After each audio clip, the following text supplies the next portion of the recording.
Hola chicos, bienvenidos. En este caso para tratar el tema de los cilios y flagelos y el papel que representan en cuanto al movimiento celular. Sobre cilios y flagelos ya he hecho dos vídeos, ¿vale? Uno de ellos hacía hincapié en la estructura de los cilios y en otro de las funciones, ¿vale?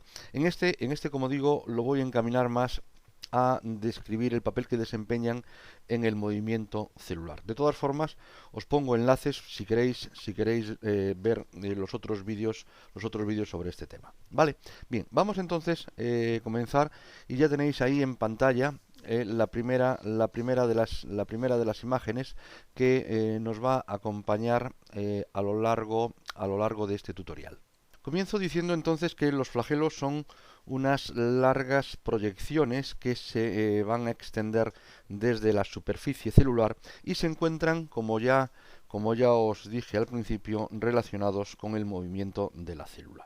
Bien, los flagelos son una estructura que aparece tanto en bacterias como en células eucariotas. Aunque eso sí, puede haber diferencias, y de hecho os las voy a decir ahora, va a haber diferencias en función de qué tipo celular estemos hablando, ¿vale? Va a haber diferencias tanto en la organización como en la estructura. Os digo alguna de ellas. Vamos a ver.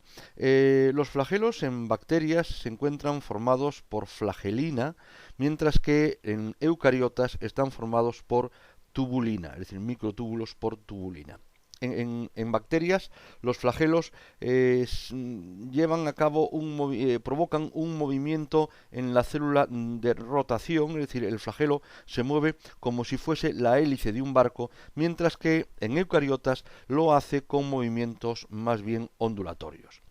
Deciros también que los flagelos en eucariotas se encuentran rodeados por una membrana plasmática. Ahí tenéis en la figura que tenéis en pantalla, tenéis un corte transversal de un flagelo y podéis ya ver, aunque veremos después las diferentes partes del flagelo, veréis cómo están rodeados por una membrana plasmática, mientras que en bacterias no. Podemos concluir entonces que ambas estructuras, aunque su función es la misma, puede han seguido procesos evolutivos diferentes. En la célula eucariota, los flagelos se van a encontrar relacionados a la hora de llevar a cabo el movimiento de la célula por otras estructuras también implicadas en esto, que son los cilios. Los cilios son más cortos y se encuentran presentes en la célula eucariota. Bien, la célula eucariota unicelular puede tener tanto flagelos o cilios, mientras que la pluricelular tiene ambos, ¿vale?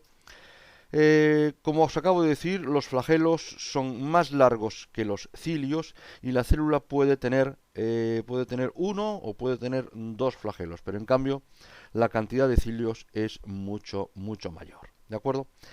¿Cuál es la composición de los cilios y de los flagelos? ¿Cuál es su organización? Y entonces vamos ya a la figura que tenéis ahí en pantalla, ¿vale? La estructura, comienzo diciéndoos que la estructura fue descrita en el año 1950 y se indicó en primer lugar que estaría formada por microtúbulos y estos microtúbulos estarían dispuestos en la forma de 9 más 2. ¿Qué es 9 más 2? Ahí tenéis 9 pares como veis externos y un par de microtúbulos centrales, ¿de acuerdo? 9 externos y un par de microtúbulos centrales, ¿vale? Es decir, 9 parejas de microtúbulos, dobletes, como os aparece ahí en la figura, van a rodear a los dos microtúbulos centrales, como también veis en la figura. Los dobletes lo van a formar un microtúbulo completo y otro microtúbulo incompleto, que están dispuestos en la periferia de la estructura. La estructura, por lo tanto, 9 más 2 completa, es lo que forma el axonema.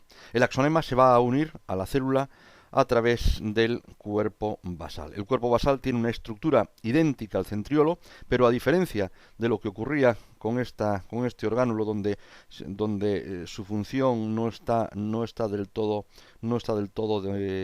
identificada, ¿vale? El cuerpo basal sí va a estar relacionado con el crecimiento del axonema, ¿vale?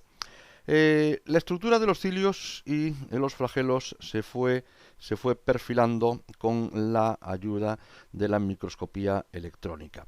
Y esta microscopía electrónica ha puesto de manifiesto nuevos elementos en su organización. Van a aparecer, como ya digo, tenéis ahí en pantalla, van a aparecer unas estructuras a modo de rayos que van a conectar cada doblete, veis ahí esas estructuras, las que conectan cada doblete con la pareja de microtúbulos centrales. Y también se observaron unas uniones moleculares que conectan los 9 dobletes. La descripción podemos terminar con que cada doblete va a tener unos brazos que se proyectan hacia el doblete adyacente. ¿De acuerdo? ¿Está entendido entonces hasta aquí? Bueno, hablamos ahora de ver cómo se produce el movimiento. Bien, y fue empezó a ser descrito a partir del año 1960 con Ian Gibbons, estudiando los cilios en una célula eucariota, la tetrahimena, que es propia o característica de estanques. Este autor descubre que puede aislar axonemas empleando detergente, consiguiendo eliminar la membrana plasmática que rodea a los cilios y que después sometió a la solución restante a una centrifugación diferencial. Las estructuras que aisló tenían un movimiento de batido cuando a estas estructuras se le aportaba ATP. ¿De acuerdo? Bien, la primera consecuencia de esto es que el movimiento demanda energía. Trabajando con axonemas aislados, este autor trató a las estructuras con una molécula que fuese capaz de alterar la capacidad de las proteínas de unirse entre sí. Por lo tanto, estos axonemas no utilizaban ATP. Al observarlos al microscopio electrónico comprobó que habían perdido los brazos. De esto lanzó la hipótesis de que los brazos son necesarios para el movimiento y comprobó que los brazos estaban compuestos por una proteína que Gibbons denominó dineína y que es también una proteína motora. Esta proteína cambia de forma cuando se une al fosfato del ATP, es decir, cuando es fosforilado. Este cambio de forma va a desplazar a la molécula a lo largo del microtúbulo cercano. Lo tenéis ahí en el dibujo que tenéis ahora en pantalla, ¿vale? Intenta representar lo que os estoy diciendo.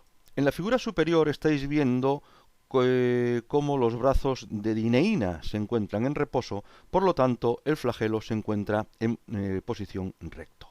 La llegada del ATP lo que provoca, como os acabo de decir ahora, es que se produzca un cambio conformacional, y ese cambio conformacional lo que va a provocar es desplazar la molécula al lado del microtúbulo más cercano. Veis, por lo tanto, que se produce en la figura inferior, los brazos de dineína, ahora, como pone ahí, de este brazo del flagelo, caminan hacia la izquierda, y ese desplazamiento hacia la izquierda, hacia el lugar más próximo, provoca a su vez que se produzca el desplazamiento a la derecha del resto,